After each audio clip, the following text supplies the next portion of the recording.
जय श्री राम और जय हनुमान बाबा की। और मैं आपका आज फिर से स्वागत करता हूँ इस संपूर्ण सृष्टि ज्ञान चैनल में। और हम लोग आज बात करने जा रहे हैं दुबड़ी सप्तमी की। इस वीडियो में हम आपको बताएंगे कि इस दुबड़ी सप्तमी का क्या महत्व है और यह पूजा क्यों करनी चाहिए और इसकी व्रत कथा क्या है, इसके बारे में हम आपको आज बताएंगे। तो चलिए शुरू करते हैं। पर शुरू करने से पहले जय श्री राम, जय हनुमान बाबा और दुबड़ी माता की जय। देखिए, जो ये दुबड़ी सप्तमी है, यह भाद्रपद मतलब भादों महीने के शुक्ल पक्ष की जो सप्तमी आती है उसे हम दुबड़ी सप्तमी कहते हैं। और यह जो सप्तमी है ये अपने संतानों के लिए की जाती है कि वे सुरक्षित रहें और अच्छी तरह अपना जीवन यापन करें।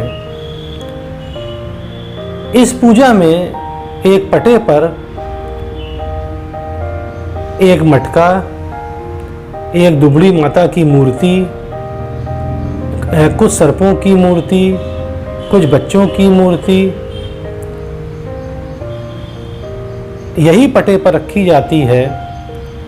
और फिर इन सब की पूजा करी जाती है रोली से, चावल से, जल से, दूध से और इत्यादि। और मतलब इन चीज़ों की पूजा करी जाती है। अब देखिए, पूजा करने का विधि विधान हर क्षेत्र और जगह अलग अलग है, पर जो एक व्यापक या जनरल चीज़ है वो हम आपको बता रहे हैं। अब देखिए, ये जो दुबड़ी सप्तमी है, इसका नाम दुबड़ी कैसे पड़ा यह आपको मालूम पड़ेगा जो मैं आपको व्रत कथा सुनाने जा रहा हूँ। देखिए, व्रत कथा कुछ इस प्रकार है कि एक बार एक साहूकार रहता था, उसके 7 लड़के थे। पर अजीब विडंबना ये थी कि जब भी वो अपने लड़कों की शादी करता तो वह लड़का मर जाता। इससे साहूकार बहुत दुखी था, परंतु उसे समझ नहीं आ रहा था मैं क्या करूं। उसने बहुत सारे पंडितों और ज्योतिषियों से विमर्श किया, पर कोई भी उसको इससे छुटकारा नहीं मिला। और अंत में सब बच्चे मर गए और एक लड़का बचा। तो वह लड़का सबसे छोटा था, पर कुछ समय बाद उसकी शादी की बात आई और उसकी शादी तय हो गई एक निश्चित समय पर। अब क्या हुआ, जब उस लड़के की शादी तय हो गई तो उनके पिताजी ने अपने रिश्तेदारों और अपने जितने बांध बंधुओं थे सबको उन्होंने न्योता भेज दिया। तो एक बुआ थी उस बच्चे की, उनको भी न्योता मिला कि उनके भतीजे की शादी है। बुआ चूँकि दूर गांव में रहती थी तो उन्होंने भी तैयारी करी, पर मन से बहुत दुखी थी, क्योंकि उनको मालूम था कि ये लड़का भी, उनका भतीजा भी शादी के बाद तुरंत उसकी मृत्यु हो जाएगी। पर चूँकि बुआ थी, उनको जाना ही था, तो बुआ चल पड़ी। उस समय कोई ऐसे साधन नहीं थे जिससे वो जल्दी पहुंच जाती। तब वो अपनी बग्घी गाड़ी से धीमे धीमे चल पड़ी। एक स्थान पर जब उनके बैल थक गए तो उन्होंने बग्घी गाड़ी रोक दी। वहाँ पर देखा उन्होंने कि एक औरत चक्की पे आटा पीस रही थी। तो उसकी बुआ उतरी और वहीं जाकर बैठ गई। और उनके मन में पता नहीं क्या आया, उन्होंने जाकर उस बुढ़िया के पैर छू लिए जो चक्की में आटा पीस रही थी। अब क्या हुआ कि जब उन्होंने पैर छुए तो उस बुढ़िया ने कहा, तो बेटी कहाँ जा रही है?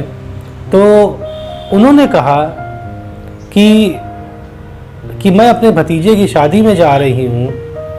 तब उसने बहुत ही ध्यान से देखा, उस बुढ़िया ने, जो कि चक्की में आटा पीस रही थी, और कहा कि तेरा जाना तो व्यर्थ है, क्योंकि शादी के बाद तुरंत ही तेरा भतीजा मर जाएगा। बहुत आश्चर्यचकित हो गई उसकी बुआ और दुखी भी बहुत हो गई। उनको तो मालूम था कि उसके 6 भतीजे पहले भी मर चुके हैं शादी के बाद। तो उन्होंने कहा कि कैसे मरेगा, आप कैसे जानती हैं इस बात को?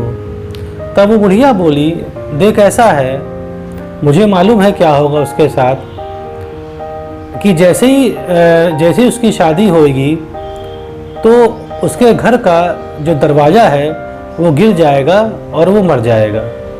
अगर उससे बच गया तो उसकी बारात जहाँ पे जा रही होगी, तो बारात जब रुकेगी पेड़ के नीचे तो पेड़ गिर जाएगा और सिर्फ वही मरेगा।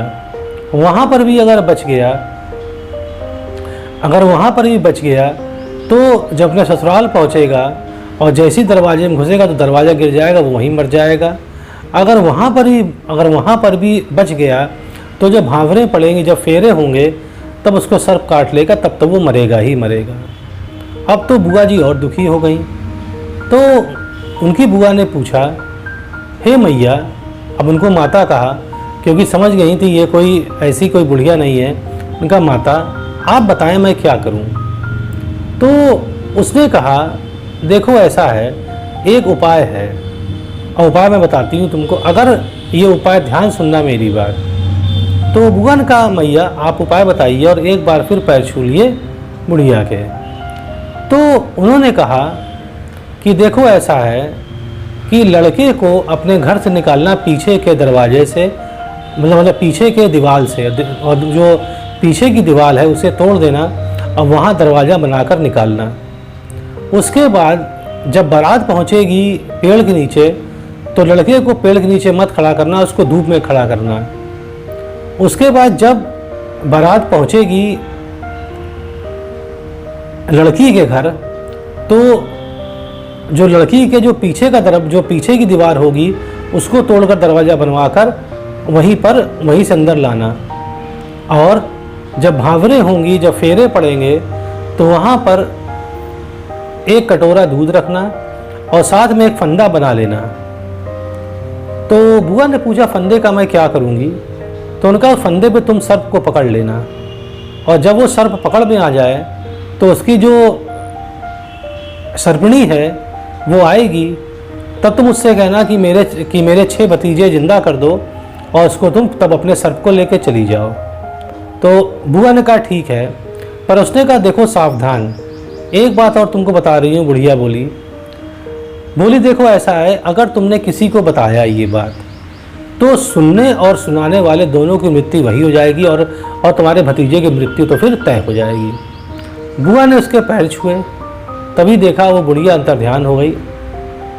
पर अंतर्ध्यान होने से पहले उन्होंने उसका नाम पूछ लिया था बुआ ने। तो उस बुढ़िया ने अपना नाम दुबड़ी बताया था। तो वो समझ गई ये कोई देवी माँ है, तो उनका नाम दुबड़ी माता उनको याद रहा बुआ जी को।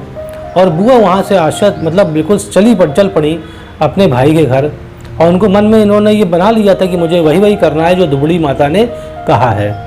अब क्या हुआ कि जब वो पहुंची घर, जब अपने घर पहुंची बुआ, तो अपने भाई से उन्होंने कहा देखो ऐसा है कि ये जो मुख्य दरवाज़ा है, इससे मेरा भतीजा नहीं निकलेगा, तुम पीछे की दीवार तोड़ दो, वहीं से दरवाज़ा बनाओ और वहीं से ही निकलेगा। तो पहले तो बड़ा आश्चर्य हुआ उनके भाई को कि क्या बोल रही उनकी बहन। तब भी उन्होंने बात मानी, क्योंकि अपनी बहन से बहुत प्रेम करते थे। उन्होंने कहा ठीक है।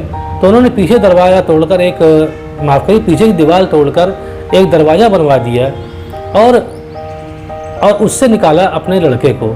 जैसे ही उनका भतीजा या लड़का निकला उस पिछले दरवाजे से, तो आगे दरवाज़ा गिर पड़ा।